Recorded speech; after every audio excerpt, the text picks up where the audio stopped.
रामकृष्ण हरी मैत्रिणींनो, स्वागत आहे आपले सर्वांचे। आजच्या व्हिडिओत आपण खूप सुंदर अशी कलर कॉम्बिनेशन मध्ये एकदम मस्त अशी डिझाइन बघणार पॅचवर्क मध्ये। ठीक आहे, तर ह्यासाठी मी बघा इथं साडीतील कापड काढलेला आहे। इंचाने मोजलं तर 10 इंच आणि सेंटीमीटर जर बघायला गेले तर 25 सेंटीमीटर आपल्याला कापड काढायचं असतो। जर का तुम्हाला डिझाइन बनवायची आहे तर इथं माप तुम्हाला मी स्क्रीनवरती दिलेले आहेत। माझं ब्लाउज म्हणजे मी कस्टमरचा अर्धवट तयार करूनच घेतलेला आहे। फ्रंट आणि स्लीव माझे रेडी आहेत, फक्त बॅक नेक आपला बाकी आहे। तो मी तुम्हाला आज इथं सविस्तर दाखवणार आहे। खूप सुंदर असं आपण आज इथं डिझाइन बनवणार आहेत। तर त्यासाठी तुम्हाला काय करायचं आहे, हा जो काही व्हिडिओ आहे तो पूर्ण शेवटपर्यंत बघायचा आहे, स्किप न करता। तर बघा, जो छोटासा काठ होता त्याचे मी खूप सुंदर असा फ्रंटला पॅटर्न देखील बनवलेला आहे। त्यानंतर आता हा साडीतील कापड जो आहे ना त्याच्या आणि परत त्याला जो काठ आहे साडीतील कापडला, त्या काठाचा आपण खूप योग्य तो वापर इथं करणार आहे। इथं आता मी बॅक वरती म्हणजे आपण कुठलाच गड्याची मार्किंग केलेली नाहीये, डायरेक्टली मी तुम्हाला कॅनव्हास वर गडा दाखवते। वरती गडा रुंदी 2.5 इंच आहे, खाली 3.5 इंच, गडा उंचीला 10.5 आणि आता एक्स्ट्रा पॅटर्न साठी आपण 2.5 इंच खाली जास्तीचं घेतलेलं आहे। त्यानंतर खाली आपण जो आहे ना तो काटकोन आपल्याला कंप्लीट करण्यासाठी 4 इंच घेतलं। म्हणजे आपण असं जेव्हा मोजमाप करतो ना तर आपल्याला प्रॉपर तो शेप व्यवस्थित असं देता येतो। म्हणजे नेमका गळ्याला किती पसरवायचा बाहेर किंवा कसा घ्यायचा, हा जो काही तुमच्या मनात प्रश्न असेल किंवा तुम्हाला कळत नसेल की नेमका आपल्याला गळा जो आहे ना तो पॅटर्न बनवत असताना किती ब्रॉड घ्यायचा आहे, तर यासाठी तुम्ही डायरेक्टली पॅटर्न अशा पद्धतीने काढू शकता। आता हा प्रॉपर जो आहे ना तो मेन गळ्याची उंची असणार आहे, तिथून मी हा पॉइंट असा घेतलेला आहे। म्हणजे आतमध्ये आपण हे छोटंसं पॅटर्न इथे बनवणार आणि त्यानंतर बाहेर देखील आपण एक पॅटर्न तयार करणार आहे। तर जो आपण शेप दिलेला आहे ना पानगड्याचा, त्या बाहेर आपण बरोबर 1.25 इंचावरती पॉइंट लावायचे आहेत। प्रॉपर जो आतमध्ये शेप आलेला आहे तो शेप आपल्याला बाहेर देता येईल यासाठी काय करायचं आहे, तुम्हाला 1.25 वर पॉइंट लावायचे आहेत। जर का तुम्हाला ब्रॉडनेस जास्त हवी असेल पॅटर्नची तर तुम्ही 1.5 इंचावर पण लावू शकता।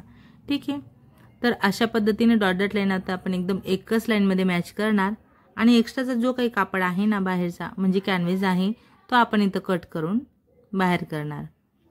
ठीक आहे, अशा पद्धतीने। तर खूप सोपी पद्धत मी तुम्हाला इथं पॅचवर्क ब्लाउजची दाखवणार आहे। एक पॅच आपला आतून लावायचा असणार आहे आणि एक जे पॅच असणार आहे ते आपल्याला फोल्ड करायचं आहे। म्हणजे तुम्हाला एकूण इथं 2 प्रकारचे पॅच बघायला मिळतील की आपल्याला जे आतून लावायचं पॅच असतं ना त्याला मार्जिन नेमकी कशी वाढवायची असते, कुठे वाढवायची असते याचीच माहिती तुम्हाला इथं मिळणार आहे। आणि पॅटर्न एकदम परफेक्ट अशा पद्धतीने तुम्ही कसं अटॅच करू शकणार की जेणेकरून तुमची गळ्याची रुंदी कमी होणार नाही।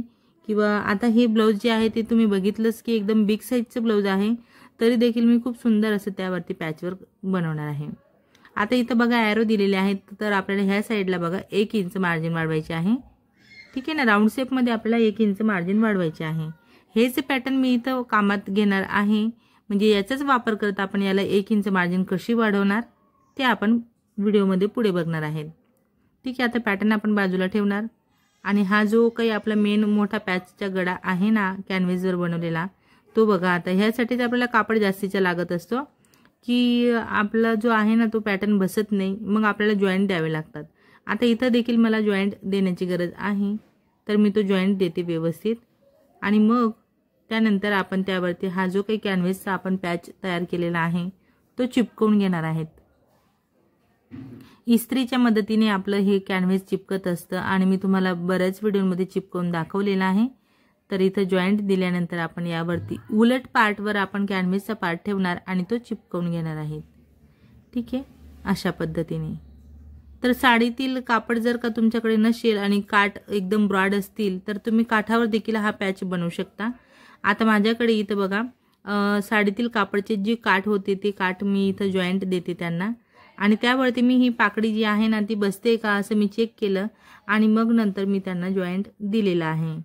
ठीक आहे, अशा पद्धतीने आता आपण यांच्यावर व्यवस्थित असा हा जो काही पाकडीचा शेप आहे ना छोटंवालं पॅच ते आपण परफेक्ट असं बसवणार आहेत। याला आपल्याला मार्जिन देखील सोडायचे आहे, ते मी तुम्हाला दाखवतेच पुढे। आता आपण काय केलेलं आहे, हा जो काही पॅच आहे ना आपला त्याला आपण बाहेरून असा 1/2 इंच कापड राहू देत कट केला आणि त्याला फोल्ड केलेला आहे। तर आता इथं बघा आपण काय केलेलं आहे, आपला जो पॅच आहे तो तर मी तयार केला। त्यानंतर आपलं हे जे बॅक पार्ट कटिंग केलेलं आहे ना तर मेन कापड आपलं शिदा आहे त्यावर मी अस्तर ठेवत फक्त खालचा जो पार्ट आहे तो आपण स्टिच केला, त्याला दाबटीप देत आपण आहे तसं संपूर्ण अस्तर मेन कापडवरती अटॅच करणार आहेत आणि एक्स्ट्राचं कापड कट करत मग आपण असं बॅग इथं रेडी केलेलं आहे। ठीक आहे, तर पॅचवर्क वेगवेगळ्या प्रकारचे असतात, तर बऱ्याच वेळेस आपल्याला अशा पद्धतीने बॅग जे आहे ना ते तयार करावं लागतं। ठीक आहे, आता सेंटरला कट लावला, तसंच आपण हा जो काही पॅच तयार केलेला आहे त्याला देखील सेंटरला कट लावायचा आहे आणि उलट बाजू बघा अस्तरवाली बाजू वरून दिसते त्यावर मी हा जो पॅच आहे तो उलटच ठेवलेला आहे। उलट बाजूवर उलट पॅच आपल्याला ठेवायचा आहे आणि सेंटरला सेंटर पॉईंट मॅच करत पिनांनी सेट करा की जेणेकरून तुमचा पॅच एकदम परफेक्ट असं सेंटरमध्ये यायला हवा, ह्या बाजूला किंवा त्या बाजूला असं जास्त इकडे तिकडे नको व्हायला। ठीक आहे, तर ह्या सर्व गोष्टींची काळजी तुम्हाला स्वतः घ्यायची असते जेव्हा तुम्ही अशा पद्धतीचे पॅच बनवत असतात। मी जसं तुम्हाला दाखवते ना तसंच तुम्ही जर का करणार तर तुम्हाला नक्कीच अशाच पद्धतीने डिझाईन जमणार आहे। ओके, आतील वेस्टेज ठसा आपला कट झाला, राऊंड शेपला कट लावायचे, पॉईंटला कट लावायचा आणि पूर्णपणे हे जे पॅच आहे ना ते आता आपल्याला वर असं फोल्ड करायचं आहे, म्हणजे पलटवून घ्यायचं आहे वरच्या दिशेला बघा अशा पद्धतीने।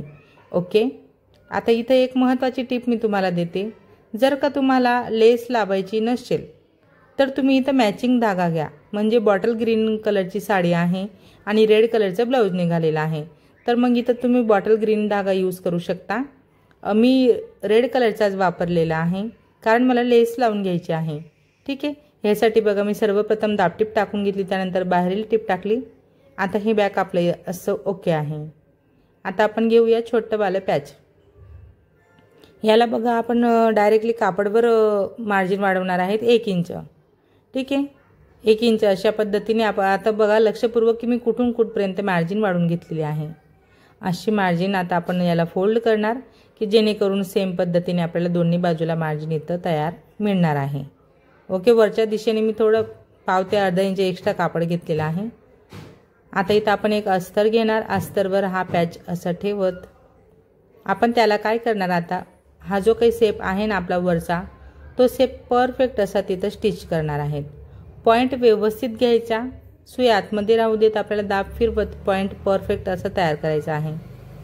आता हे असं आपलं स्टिच झाल्यानंतर आपण एक्स्ट्राचा जो कापड आहे तो कट करणार, सेंटरला कट लावणार आणि पूर्णपणे पॅच जे आहे ते असं पलटवून घेणार। बघू शकता परफेक्ट पद्धतीने कटिंग आणि स्टिचिंग केली तर किती सुंदर असं पॅच आपलं तयार झालेलं आहे। आकार देखील प्रॉपर असा आलेला आहे, जसा मी दिलेला होता सेम तसाच आकार इथं आलेला आहे।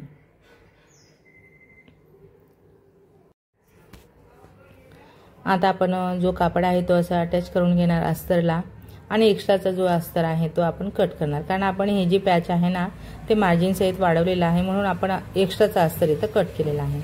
ओके, आता आपण काय करणार, तर आता आपण इथं असे स्क्वेअर घेतलेले आहे छोटे छोटे, तर हे स्क्वेअर म्हणजे तुम्हाला बघा एक माप काढायला हवं, ह्यासाठी 3 बाय 3 चे स्क्वेअर आहेत। 3 बाय 3 किंवा आपण 4 बाय 4 चे असे घेऊ शकता, पण 3 बाय 3 चे पण आपल्याला पुरेसे आहेत। तर 2 ग्रीनवाले आहेत आणि रेड कलरसाठी मी जो काठ होता ना माझ्याकडे शिल्लक त्या काठाचाच मी इथं ट्रायंगल असं बनवलेलं आहे आणि त्यांना आपण अशा पद्धतीने खालीवर ग्रीन आणि आतमध्ये रेड कलर येईल अशा पद्धतीने आपण इथं सेट करतोय, कारण आपला हा जो आतील पॅच आहे ना तो रेड कलरमध्ये बनलेला आहे काठाचा जरी म्हटला तर, म्हणून आपल्याला कलर कॉम्बिनेशन व्यवस्थित बघायचं असतं। तर आपलं हे जे पॅच आहे ते आपण छोटंसं असं इथं रेडी केलेलं आहे। नाही जरी लावलं तरी काही हरकत नाही, पण लावून खूप सुंदर असा लुक याला मिळालेला आहे। ठीक आहे, तर मी असं पॉइंटेड शेप जेव्हा बनवते ना तेव्हा मग मी हे असे जे पॅच आहेत ते असे बनवून लावून देत असते, कारण याच्याने एकदम छान असा लुक आपल्या ह्या डिझाईनला आपल्याला देता येत असतो। आता इथं देखील बघा तुम्ही असंच याला प्लेन राहू देऊ शकता किंवा लेस जर का लावायची असेल तर लेस लावू शकता। बरेच कस्टमर माझ्याकडे असे येतात की त्यांना लेस आवडत नाही जास्तीची, आणि मग काय असतं की आपण त्यांना मॅचिंग धागा वापरत एकदम परफेक्ट असं बिना लेसचं पॅटर्न तयार करून देत असते मी। मात्र हे जे कस्टमर आहेत त्यांना काही प्रॉब्लेम नाही आहे, आणि शिवाय म्हणजे बऱ्याचशा कस्टमरला लेस आवडते देखील, की त्या मला स्वतःहून सांगतात की तुम्ही आमच्या ब्लाऊजला लेस लावून द्या, सिंपल जरी गळा घेतला तरी लेस लावायला सांगतात म्हणून। तर आता आपण हे पॅच तयार झालं ना, त्याचे सेंटर काढलेलं आहे. सेंटरला एक मार्किंग करायची. तसंच मेन जो आहे आपला बॅक पार्ट त्याला देखील सेंटरला मी पॉईंट लावलेला आहे. आता आपण योग्य ती मार्जिन इथं वाढवलेली आहे, म्हणून आपल्याला मोजमाप करण्याची गरज नाही. स्टिचिंग एकदम परफेक्ट आहे, कटिंग परफेक्ट आहे, म्हणून गळा तुम्ही बघू शकता जेवढा त्याला पसरायचा आहे तेवढाच तो वर पसरलेला आहे. ठीक आहे. इथं तुम्हाला ह्या सर्व गोष्टींची काळजी घ्यायची असते की आपला तुमचा जो गळा आहे तो एकदम असा निमुळता व्हायला नको वर, किंवा जास्त देखील पसरट व्हायला नको. आता मी मोजून चेक करते दोन्ही बाजूला माझा कापड जो आहे तो सारखा गेलेला आहे का, तर हो. आणि इथे एक महत्त्वाची टिप तुम्हाला देते. जेव्हा तुम्ही असं पॅच बनवत असणार ना, तेव्हा तुमचा जो बॅग तुम्ही तयार केलेला आहे त्याला तुम्ही टक्स घेऊ नका. सुरुवातीला टक्स घेऊ नका. पूर्णपणे डिझाईन तयार झाली का मग नंतर तुम्ही टक्स घ्या. कारण टक्स घेतल्यानंतर आपले शोल्डर असे पसरून जातात आणि मग तुम्हाला पॅचचे जे आहे ना ते जजमेंट व्यवस्थित जमणार नाही. म्हणजे तुम्हाला योग्य ते मार्जिन कशी तिथं वेस्ट करायचे आहे हे तुम्हाला कळणार नाही. यासाठी टक्स घ्यायचे नाही. केव्हा आपण पूर्ण डिझाईन तयार होते तेव्हा टक्स घ्यायचे. ठीक आहे. आता इथं एकदम मस्त अशी मी लेस लावून घेते. लेस देखील एकदम जगमग मी लावलेली नाही आहे, सिंपल अशी लेस आहे मस्त रेड कलरची. तर फायनली आपली ही डिझाईन पूर्ण अशी इथं तयार झालेली आहे. तर ह्या ब्लाऊजसाठी मी खूप सुंदर अशी लटकन बनवलेले आहेत, पण म्हटलं व्हिडिओ जास्तीचा मोठा झाला असता म्हणून लटकनचा स्पेशल असं छोटासा शॉर्ट व्हिडिओ मी तुमच्यासोबत शेअर करणार आहे. कारण खूप सुंदर अशी लटकन मी कलर कॉम्बिनेशनमध्ये याला बनवून घेतले. तर मग मैत्रिणींनो, आजच्या ह्या व्हिडिओत तुम्ही माझी ही पॅचवर्क डिझाईन बघितलेली आहे आणि व्हिडिओ पूर्ण शेवटपर्यंत बघितला.